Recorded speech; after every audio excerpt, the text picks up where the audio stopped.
Welcome to DCOPS training. Today we will cover the basics of logging in. In order to successfully log into DCOPS, you will need to have a computer with internet access. It is helpful if it's on the .mil domain, although that is not specifically necessary. You will also need a browser capable of 128-bit encryption.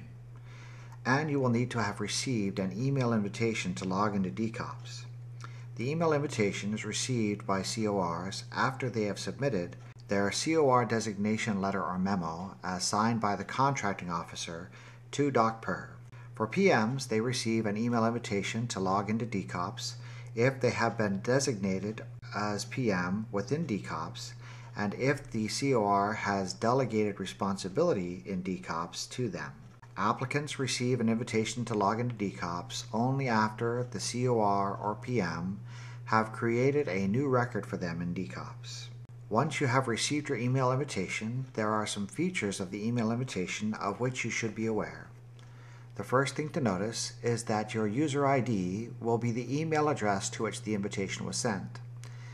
The email will also include an initial password. The temporary password, it should be noted, can only be used once, and that is only to create a permanent password.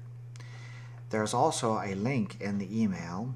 This link we call a GUID enabled link because it contains this set of numbers and characters called a globally unique identifier.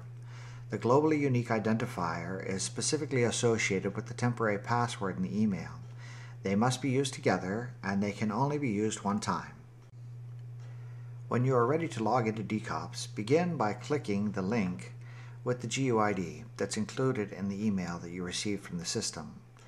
If the link does not work for you, you can also copy and paste the link into the browser address block. Clicking the link will take you to the DCOPS login page. Once you have arrived at the DCOPS login page, begin by entering your email address.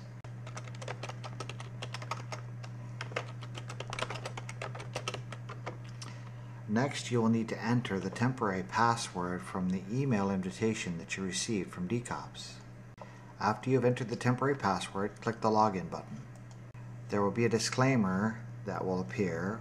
If you are confident that you have no concerns with the disclaimer, simply click OK.